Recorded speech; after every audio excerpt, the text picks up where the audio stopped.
ચંદુભાઈ, બચુભાઈ, અન્ય બેઠેલા વડીલો, ગ્રામજનો, બહેનો અને માતાઓ, આપ સૌને એક વાત કરું છું કે આપણે આઝાદ થયા 1948માં, ત્યાર પછી ગોકળભાઈ કોંગ્રેસમાં. એટલે ગોકળભાઈ, મારું એવું માનવું છે કે આપણે બધાને, એમ કે તમને ભડિયાદને, એટલે હરિપર, કેરાળા, ભડિયાદ એવા જે એને મત નહોતા આપતા ને કોંગ્રેસને, એને અછૂત કરીને બહાર કાઢ્યા હતા. તમને યાદ હોય તો, વડીલોને ખબર હશે. આપણો આ છેલ્લા 4 ચૂંટણીથી આપણે આમાં આવ્યા છે, નહીતર અમે બધા ટંકારા પડતરીમાં હતા. આપણે બધા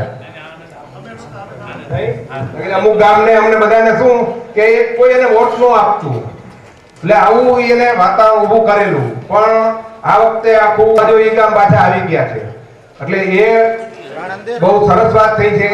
એટલે એમાં કોઈ કહેવા જેવું છે નહીં, અને આપની સંખ્યા જ એવું કહે છે કે આમાં આ વખતે મતદાન થાય છે. બીજું કે જે માણસ 4 ટર્મથી ચૂંટાય છે, આજે ચૂંટણીની અંદર શું હોય હંમેશાને માટે, આપણે અહીંયા ગુજરાતમાં શું હોય છે કે આપણે માણસો હીરા પાર્ક હોય છે, વ્યક્તિને ઓળખી શકે છે.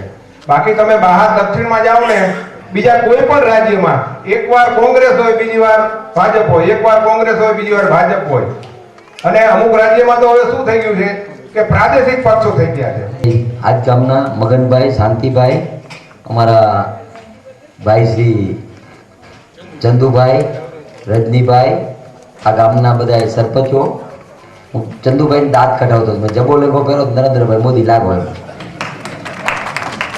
પણ આ ગામના વડીલો, ભાઈઓ, બહેનો અને મિત્રો, ગમે ત્યારે ચૂંટણી આવે ને તો માણસ ધારાસભ્ય તરીકે જાય ને તો એના પાસે 3 પ્રશ્ન સામે આવે.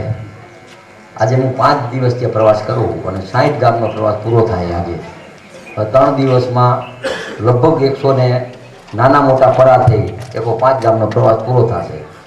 પણ મારા માટે એક આનંદની વાત એ છે કે મારી જિંદગીમાં જેટલી મહેનત કરું ને એટલી ઓછી. ચૂંટણીમાં જેવું ખમૈયા કરે, ઢોલ વગાડે, ઘોડા ઉપર બધા બેહારે. હવે ચૂંટણીમાં નકર શું પ્રશ્ન આવે ખબર છે? તમે દેખાણા નથી, તમે કામ કર્યું નથી, તમે આવ્યા કારું મોઢું કર્યું, અમે આવ્યા થઈ. આ 3 વસ્તુ પહેલાં આવે. લગ્ન હોય એટલે કેવાય એકાદા ભાઈને મનાવવો પડે ને, કાં તો કે લાકડા કાપવા નહોતા આવ્યા ભેગું, કાં તો દાઢ ધરવા નહોતા, એ જમાના જીએ. પણ આ નીતિ જે 3 પ્રશ્નથી આવ્યા એ મારા માટે મહત્ત્વની વાત છે. ચૂંટણીમાં સ્વાગત થાય, મત લેવા જાય, એથી વિશેષ કાંઈ નથી. તો મારું એક સપનું છે કે નાના મોટા તો વિકાસના કામ થઈ ગયા. આવતા દિવસોમાં પહેલી વાર આપણે જ્યારે ચૂંટણી રેડ્યા ત્યારે 95માં આપણે રિક્ષામાં પ્રચાર કરવા જતા. અહીં 2-3 ગામમાંથી રિક્ષા બાંધીએ ને માથે મેણીયું બાંધે, એક ગામથી બીજા ગામ. બીજી ચૂંટણીમાં 5-7 ગાડી હતી, મોટરસાઇકલ હતા. ત્રીજીમાં થોડીક વહીથી અને આજુ ખેડે જેમ કીધું કહે છે કે સરપંચને કહી કે ભાઈ બધા ગાડીઓ લઈને આવે. અને આવતી ચૂંટણીમાં આપણે ભગવાન પાસે પ્રાર્થના કરી કે ગામો ગામ 50 ગાડી હોય, એમાં 25% બહેનો ગાડી લઈને પ્રચાર કરવા જાય. આવવાનો જમાનો. હવે જે 20 વર્ષમાં પ્રગતિ થઈ ને એ જ પ્રગતિ 5 વર્ષમાં થાવ. પીપળિયા 4 રસ્તે મેં એક સ્કૂલ, ઇંગ્લિશ મીડિયમ સ્કૂલ ગઈ. સાઈ બાબા નામની સંસ્થા, અને એના પ્રમુખ ભીમાણી મારા મિત્ર હોય, અમદાવાદ કરતી ઓછા પૈસે ભણાવે. એવી જ અમારા ગણે ભગત આવ્યા, અમારા દેવસ્વામી છે ને, આ બેઠા ગણે ભગત. જો દેવસ્વામી પાસે હું 10 વર્ષ થયા એક જ વાત કરતો કે મારે અહીંયા એક ગુરુકુળ બનાવી છે. અને રાજકોટની દેવસ્વામીની ગુરુકુળી વર્ષોથી આ રૂપિયામાં ભણાવતા. એમને કીધું થોડો ઘણો ફાળો કરી દો, એટલે મેં અમારા બધા આગેવાનો ભેગા કર્યા અને એની મેળાએ ફાળો થઈ ગયો. કામ ચાલુ હોય, થોડોક તૂટો હોય, હમણાં થોડાક કર્યા અને એની મેળે હવે થતો આવશે. આ સંસ્થા લાવી શું કામ લાવ્યા કે આવતા દિવસોમાં શિક્ષણ પર છોકરાઓને અહીંયા સારી મળે. આ એક મુદ્દો હવે જિલ્લો બન્યો આપણે, તો જિલ્લાનો હબ જે મોરબી બનશે અને મોરબીની આજુબાજુમાં વધારે ડેવલપમેન્ટ થાય એ પણ પ્રયત્ન હશે. આપ શ્રીને વર્ષોથી મત આપો. મને વિશ્વાસ છે કે 2002માં આપણી જે લડાઈ હતી એ મોરબી તાલુકાએ 12,000 લીડ આપી હતી. ત્યારે ઘણા બધા વિઘન હતા. ત્યારે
આપણા ગામ કેરાડા વધારેલા આપણા આદરણીય ધારાસભ્ય શ્રી કાંતિભાઈ અમૃતિયા, અમારા પૂર્વ તાલુકા ભાજપના પ્રમુખ શ્રી કે એસ પટેલ, ઉદ્યોગપતિ શ્રી ડી કે પટેલ સાહેબ, બચ્ચુભાઈ, મગનભાઈ, રજનીભાઈ, એસઆર પટેલ, લાલજીભાઈ, ગામના સરપંચશ્રી, અમારી સાથે મોરબી તાલુકાના જોડાયેલા બધા સરપંચશ્રીઓ, ગામના આગેવાનો, યુવાનો, માતાઓ અને બહેનો,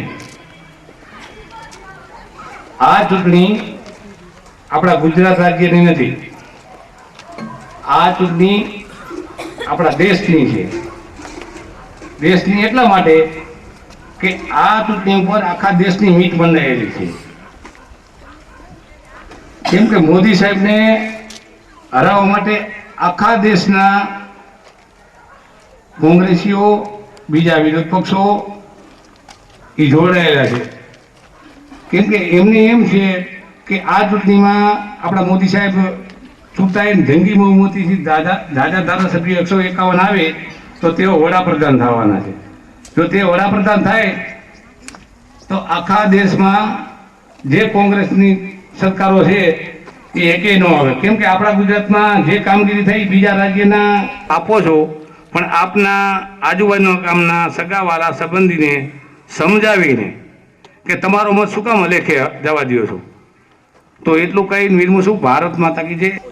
કે જ્યારે આચારસંહિતા લાગી તે પહેલા આપણા માનનીય મુખ્યમંત્રીશ્રીએ આપણા મોરબીને રાજકોટ જિલ્લો, મોરબી તાલુકાને રાજકોટ જિલ્લો જિલ્લો આપ્યો. એટલે મોરબી જિલ્લાને આપી અને એમાં મંત્રી તો જોશે જ ને. તો સમજી લ્યો કે આવા ક્યાં લેવા જવા. એ નાતે હું એમ કહું છું કે ભાવિ આપણા મંત્રીશ્રી, દરેક સરપંચશ્રીઓ, ગામના મારા મામાઓ અને મામીઓ, કહેવત છે ને 100 ભામણ અને 1 ભાણે. આ ઈ કેરેલાની તાસીર બીજી વખત થયો, આપણે કદાચ ખ્યાલ જ હશે. આ ઈ કેરેલા છે કે જેને કાંતિભાઈને ચૂંટાવવા માટે અગ્રગણ્ય ફાળો આપ્યો અને એમના જ વોટથી કાંતિભાઈ ચૂંટાયા. બહેનો, આ ચૂંટણી આપણે બે હાથમાં લાડવા છે. એક તો કાંતિભાઈને આપણે અહીંયા મોરબીમાં મંત્રી બનાવવાના છે અને બીજો મુખ્યમંત્રીને મોદી સાહેબને આપણે વડાપ્રધાન બનાવવાના. એટલે એક વખત આ ચૂંટણી એટલે 100% મોદી વડાપ્રધાન બનેલા જ છે. અને આ ગામમાં તો 3 ક્રમથી અમે પૂરી ચેલેન્જ જ આપી છે અને આ વખતે 100% મતદાન કરશું અને 100% મતદાન ભાજપમાં જ પડશે એવી હું ગામ વતી ખાતરી આપું છું. છે એટલે ચોમાસામાં ગાડીઓ આવી એટલે બે ગયો, પણ એ મને સ્પેશિયલ 1 રોડ થાય પછી 5 વર્ષ એ રોડ નથી થતો. પછી મને અમુક અમને નિયમ હોય કે આ તમને સ્પેશિયલ કેસમાં કરવું એટલે 50 લાખ રૂપિયા સ્પેશિયલ કેસમાં રોડ ના આપતા હોય, 50 લાખ રૂપિયા ગામના ડેવલપમેન્ટના આપતા હોય, 50 લાખ રૂપિયા સ્ટેટના આપતા હોય.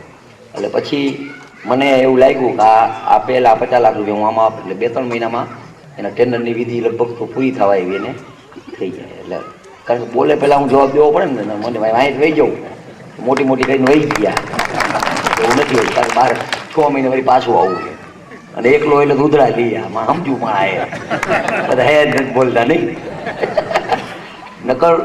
પણ મને હું ઘણી વાર કહું, હું ગામમાં આવું પણ તમે રજૂઆત ન કરો, કાંઈ તમે ન બોલો તો નીચે ઉતરીને બહેનો પાઈ જાઓ, બહેનો જ બોલે. એટલે આ જે લાગણી છે ને લાગણી એ બહુ હતી છે. ઘણી વાર હું મોરબી શહેરમાં હતો એટલે મારી આ સિસ્ટમ મારો એકવાર તમે અઠવાડિયું મારે ભેગા રહ્યો ને તો મારે 300 ફોન આવે. તો 300 ફોન આવે એને હું 300 ફોનને અધિકારીને કરું, અધિકારીને કરીને કહું કે ભાઈ આ થઈ ગયું છે તમારું. એટલે 900 ફોન કરવાના હોય, કામ કરવાનું, આ કરવાનું. એક દી તમે ભેગા લ્યો તમને એમ થાય કે આ ધંધો જ ન કરે. માનસિક રીતે આજુબાજુ મેં નક્કી કર્યું હતું કે ટિકિટ માગવી નહીં, કોઈને કહેવું નહીં, શાંતિથી બેવું, આવું મેં નક્કી કર્યું હતું. માનસિક રીતે કર્યું હતું કે કંઈક ખતરો તો કરવા જોઈએ ને. એમ ઘણા વર્ષ જે કરી જો કંઈક આરામ મળી જાય તો શાંતિ રાખી. પણ મારા મોરબી માળિયાના ભાઈઓએ, મતદારોએ અને કાર્યકર્તાએ બધાએ સામૂહિક કહી અને અમારે કોઈ નથી જતો કાનાભાઈ જો આ લાગણી દેખાડે એ લાગણી ટકાવવા માટે નાના મોટા કામ તો આપણે થઈ ગયા છે, પણ આવતા દિવસોમાં 2 લક્ષ છે, શિક્ષણ ઉપર, બીજું લક્ષ છે પાણી ઉપર. આ 2 વસ્તુ આવશે. પછી